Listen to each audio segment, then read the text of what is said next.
Hello everybody, it's Wyvern here with another bit of Total War Warhammer 2 quick match gameplay. This time around we are on the Southern Chaos Wastes playing as the force of the Empire against the force of the Tomb Kings. And this time around we are doing something rather silly and ridiculous, and that is bringing double steam tanks. So this is something I wanted to try out. It was just a silly strat I had in mind. Now obviously Tomb Kings are not necessarily an optimal steam tank faction. It's not a faction people often consider. But I figured that it was very likely that my opponent is going to try to go very wide. One of the things you will often see from Tomb Kings players is that they try to swarm you as Empire. They'll bring a bunch of skeletons, they'll bring a bunch of archers, they might bring some cheaper cav, a lord like Arkin or Katep or Cetra or something on a horse, go super budget build, go super wide, and swamp you with sheer weight of numbers. And I figured, you know what, if my opponent does that, the steam tank can run him over. And if my opponent decides to do a sort of standoff build, like Bone Giants and Ushapti Great Bows and units like that, we will bring a Lore of Life caster to keep them tip-top shape and make them just keep on ticking. So the build is basically built around those steam tanks. For my Lord here, I am running with good old Boris Stodbringer. Not much to be said for him. He heals himself, he's got Hold the Line, he's got White Cloak of Ulrich, Crush the Weak, as well as Midland Runefang, so fully kitted out. Definitely very well off. Besides that, we do have a Witch Hunter to debuff enemies. Now, one of the things I was a little worried about was my opponent rushing me with a bunch of monsters. And I figured, you know what, the Witch Hunter can help because he can accuse them, weakening them to my fire. He can also run away. He's got Slippery, but you can accuse them, make them more vulnerable to my steam tanks as well as my small gunnery mob here. Because we are going to make these filthy Tomb King constructs feel the full might of Imperial engineering here, and really want to make the most out of it. Besides that, as mentioned before, we do have a Lore of Life caster. No regrowth, which might seem a little surprising, but I kind of figured that we're probably going to blob our steam tanks a little bit, get some Earthbolt in action there, and Awakening of the Wood as a bit of a disruption and support tool. Finally, we do have Life Bloom for the heals, Power Stone as well for the Winds of Magic, so definitely looking to get some good value of the Jade Wizard there. Our front line, simply a horde of swordsmen backed by the Sigmar Sons, 2 spears on the flanks, and then we do have the Sterlinger Venge as well as the Silver Bullets here in the center. And they are supporting the Imperial Panzers, who are definitely looking pretty dapper, pretty impressive here, with the little gouts of steam as they start trundling forward, looking to get shots on Grandpa Katep, because my opponent, true to sort of my expectations, decided to go very, very wide. And going over his build here, front line is composed almost entirely of Tomb Guard. These guys are very good against lower end Empire troops. Except Greatswords, who are definitely a solid pick in this match, but except Greatswords, Tomb Guard basically beat everything that Empire can put on the field. Behind them is a whole firing line of archers, 3 units of normal archers, as well as the Legion of Demonetization, multiple units of Skeleton Spearmen, as well as some Tomb Guard with halberds on the back, so a lot of elite and very powerful infantry. We do have 2 Nehekaran horsemen here on the flank, ready to provide support, dive into the backline, be it a nuisance. And finally, we do have the Eyes of the Desert, the Regiment of Renowned Sepulchral Stalkers. There isn't much to be said for these guys. They're actually pretty solid. They can do a lot of damage. They're not the most mobile, only 50 speed, so my Stanks with their, I do believe, 48 speed should be able to just barely keep out of range as long as they don't hit their charge animation. And Grandpa Katep, who's hiding here behind the berm so that he doesn't get shelled by the Stain Tanks. And for his abilities, he does have Narrow's Incantation of Protection. He's got Drops Incantation of Cursed Blades, Usuf's Incantation of Desiccation, Arcane Conduit, and his Bound Sandstorm. And of course, he does have the Lich Staff, so whenever he's casting, he's going to be increasing my cooldowns, which, not the end of the world, but definitely if I need a clutch heal or something, it could be potentially crippling. I don't need to fast forward here because I think there was a little bit of back and forth. Now, a big misplay right off the bat on my part is that I should have pivoted over here. I should have looked to get a new angle on my opponent, or perhaps just sat out of range and shelled away with the steam tanks. But me being me, I'm like, screw this, or pushing in. And you can see amid the hail of arrows just pattering off the steam tank's front hull here, just bouncing, ricocheting, failing to leave a dent in the thick Nuln plate. You can see just a shower of sparks trailing along as the steam tank just piles forward, and Panzervor, we are charging.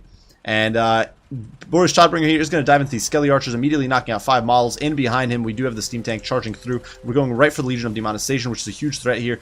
Plows through them, does a huge amount of damage. You can see about 700 HP off them right away. Steam Gouts blazing away. Now, we do get jumped by the Eyes of the Desert there, which is a little annoying. Awakening the Wood here does go down, but unfortunately kind of whiffs. I should have aimed it more down here to hit that clump of archers. Boris, in the meantime, is getting interdicted by the halberds, but what can you do? The steam tanks are running amok, and they are just crushing these Skelly Archers underfoot. And sure, we do have some of these laser blasts coming in, but it's not doing too much, and the steam tanks are still in very good shape. Meantime, Nehekaran warriors looking to flank. Now, my opponent doesn't actually know these guys are here because they are hidden, they are stalked.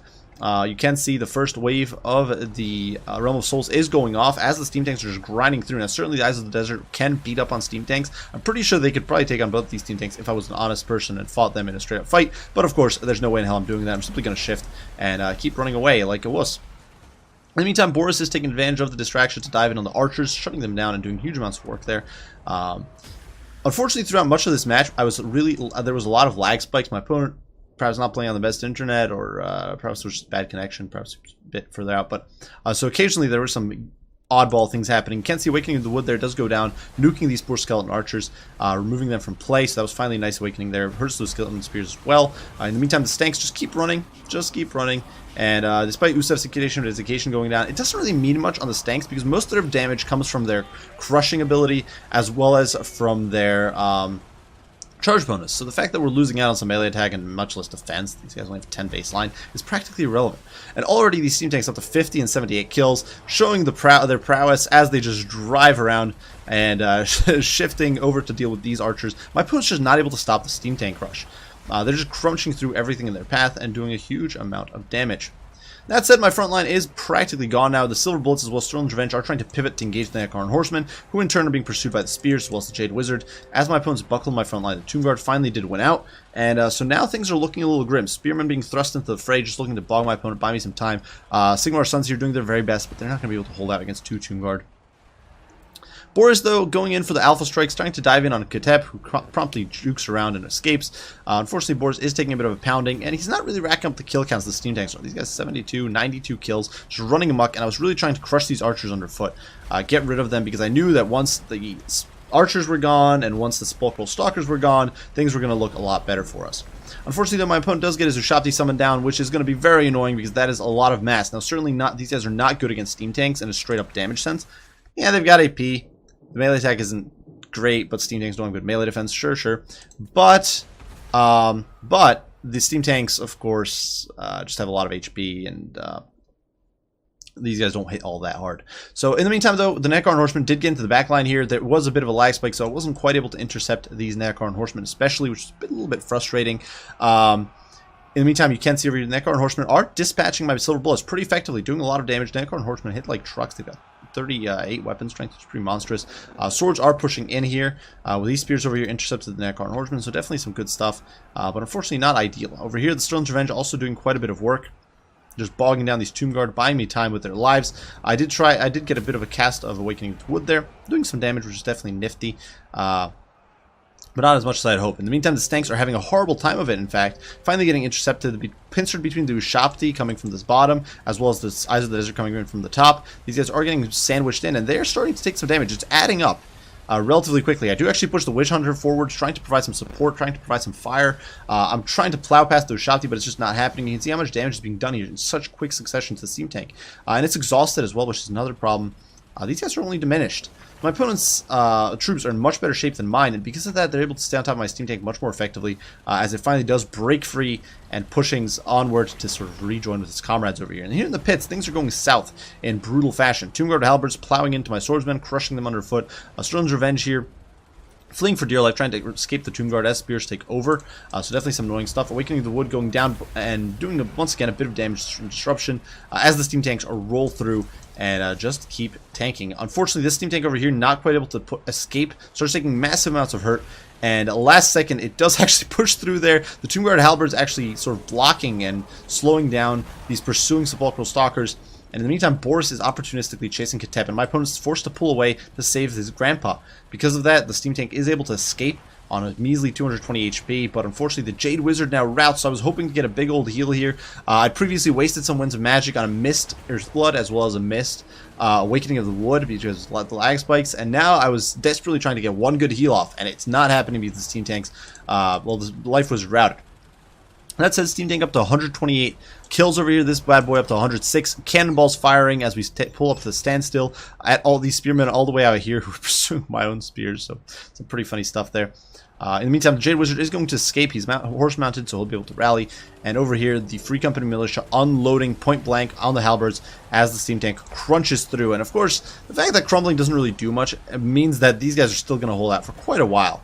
Unfortunately, a sandstorm is going to go down here on my Sterling's Revenge. I do try to bail out, cut and run there, but it's actually going to sweep through my boys and do a lot of hurt. Silver Bullets here also rallying to provide their support, and you can see my steam tanks are now sort of disengaging, looking to regroup. This guy's going to pivot here, sort of organize, and get the cast of healing off finally. But you can see in the meantime, Katep's Tomb Blade, or Lich Blade, or whatever it is, has gone down, which is going to increase my cooldowns, or sorry, the Lich Staff. And things are definitely not looking ideal. Balance of power is about dead even. My opponent's Ushapti summon has now expired. So this is about where stats are. Now, the Silver Bullets or the Sterling's Revenge here do get a volley into Grand here from Katep, making him back off. The Steam Guns are doing a little bit of hurt here and there, but Steam Gun not the most impressive weapon. It does about, I think, a third of the damage a normal gyrocopter Steam Gun does. So it's a pretty pathetic weapon, all in all. And even against these lightly armored Skelly boys, it's not doing very much. But we are able to plow through. We have gotten a heal off, so this steam tank is now up to glorious 960 HP. And we're now able to sort of start crunching through once more. And you can see the steam tank just gunning its engines, pushing through, bumping around these Tomb Guard as they pursue my Sterling's Revenge, who are running for dear life, just trying to escape, kite away. And of course, the big problem is that Tomb King's infantry has silver shields. So in a lot of these situations, it's really up to my melee to do the job. And it's definitely a bit of a struggle. In the meantime, the Blessed Legion of Demonetization here, wasting their remaining ammo on Boris Todbringer, certainly doing some hurt to him, but probably not really ideal. Probably would have been better used on steam tanks. We do get another heal off, bring this steam tank up to 1300 as well as this one up to 3100. So definitely things are looking up a little bit, and we are able to sort of keep running amok here, avoiding the engagement with the Eyes of the Desert, and now pulling our steam tanks away so that we can hopefully get some shots into these Sepulchral Stalkers, because that is going to be the last guard my opponent has. But if we can bring those Sepulchral Stalkers down with cannonballs or with shot and shell, then we will be able to most likely win this battle. And you can see there, a cannonball does plow through, immediately takes down a Sepulchral Stalker. The second steam tank will be firing shortly as it's aligning its cannon there. My opponent pausing for a bit, which perhaps a bit of a mistake. Probably should have kept pushing, just trying to engage. As the cannonball there takes down another Sepulchral Stalker. That other cannon, unfortunately, whiffing, apparently. Or I do believe I actually targeted on Katep, so it was most likely in for him. Meantime, the Tomb Guard here are kind of trying to fight the steam tanks, but even exhausted, the steam tanks do have decent amounts of armor. And the cannonballs now trying to hit Katep. And my opponent, realizing that I'm focusing on his elite units, is trying to escape and stay out of dodge. The problem is that now his infantry is going to be left isolated, vulnerable, and easy for me to tear apart. There's just no saving that. And in the meantime, Katep here takes another 2 cannonballs to the face, putting him down below crumbling levels for a little bit. He's going to be forced to flee for dear life. He's certainly going to be able to rally for just a little bit, but things are now looking very bad for the Tomb Kings. Balance of power shifting decisively in my favor. This unit of spears way out on the flank is coming back. There's also a unit of Tomb Guard pursuing my Sterling's Revenge, which is less than ideal, and so we're going to take Boris and send him over there to dispatch that issue. Most of my infantry at this point is definitely gone. You can see over here my Jade Wizard looking to get a cheeky snipe at Katep, seeing if he can potentially pull that off. But at this point, Legion of Demonetization is out of ammo. The Tomb Guard is getting overrun. The steam tank is kind of doing whatever the hell they feel like, because there's really nothing to stop them. At this point, my opponent doesn't have mass. He doesn't have the staying power. And so we're able to run around and crush everything underfoot. And another cast coming in from Katep. Not entirely sure what that was for. If he was simply trying to keep himself alive, you can see there is incantation protection. The heals do help a little bit, but it's just not going to be enough. He's going to keep crumbling, and at this stage, it's simply a matter of time before he goes down. In the meantime, the Witch Hunter pushes in. He's sniping away at the Eyes of the Desert, whittling them down, putting them down to size. Actually managed to snipe one of the models there. The Silver Bullets start unloading, even as they're about to be pressured from behind by the spears. Over here, Tomb Guard is being wiped out by Boris and Sterling's Revenge. The steam tanks are just going to run away. Certainly this isn't ideal, but I just want to buy as much time as possible for the guns to do work. And we take off another model on the Eyes of the Desert, which is huge. So definitely these stanks paying their due. And my opponent here getting tangled up in his own troops. It's sort of getting muddied or trapped there, and it's really screwing him over. So unfortunately, another sandstorm is going down on my poor Silver Bullets. The stank here just runs over some skeleton spears. As Grandpa Katep here stabilizing on 1 leadership, so an absolute champ, 5 HP, 1 leadership, really bad situation for him. He's trying to stay close to his troops, most likely to get a bonus from maybe flank secure or something. Not entirely sure where his leadership stands there. Stains crippling him. Another volley from the Silver Bullets, though, or Stone's Revenge there, does mow through those Eyes of the Desert. In comes the Stank, crumbling hits, and in perfect synergy, all of these remaining skeleton troops collapse. So that was game for the forces of the Empire. Now, this build definitely a little bit cheesy. I think. So I don't think Steam Tanks, I still think Steam Tanks need a little bit of a buff. Personally, I would like to see Steam Tanks either be given a golden shield, which I know a lot of people are opposed to, so I guess probably that's not going to happen, but at least the Steam Gun to be made a little more competitive, and or at least a Steam Blast like they had on Tabletop, that would do an AoE damage and knockback sort of in the style of Cetra or Kalida's Poison Wave or that sort of thing. I do wish the Steam Tanks had something along those lines so they'd be a better mop chaff cleaner, but in this sort of situation it was definitely amusing to see just how well a Steam Tank can do when given an ideal situation where there's a crap ton of infantry, very little to stop it, and it can just run amok. And they did. One gained 2 chevrons, one gained a single chevron. They basically ran over Tomb Guard, Skeleton Archers, Skeleton Warriors. They didn't give a damn. And with their cannonballs, they were also taking down Sepulchral Stalkers, doing a lot of work there. So it was really, really brutal stuff. Had I been more patient, I could have really, early game, I could have really kited around with the Steam Tanks, set up proper shots, whittled down the eyes, spotted and whittled down the Eyes of the Desert or the Archers and units like that, and then engaged in close quarters with the Steam Tanks. And that would probably put me in a much better position, but I simply didn't do that, and it made it a little more of an intense game. Now, is this a good matchup to bring Steam Tanks? I personally don't really think so. If your opponent goes with a few monsters or throws in some Ushapti, I think it's going, or Great Bows, I think this is going to struggle a lot more. In this situation, it looked very impressive because my opponent brought 1 unit to deal with large in a serious fashion, the Sepulchral Stalkers, and that ended up being inadequate. And that was kind of to be expected, I think. And it's just something you got to prepare for properly. And there's plenty of ways to prepare for it. There's War Sphinxes, Necro Sphinxes. Tomb Scorpions are actually not bad. Now, certainly most of those are not oriented at anti-large specifically, but they can help against armor. They can help deal with stanks. They can help deal with infantry shooting, that sort of thing. So I do think that was just an inadequate decision here from my opponent, Sparkle Bullet. That said, definitely a fun game. Hope you guys enjoyed. Hope you guys had fun watching 2 Steam Tanks run amok. If you did, be sure to leave a like, subscribe, and share. If you have any comments, any criticism, any questions, as usual, or any requests, don't hesitate to post them, and I will do my best to respond as soon as I can. I do thank you all for watching, and I will see you all in the next one. Bye for now.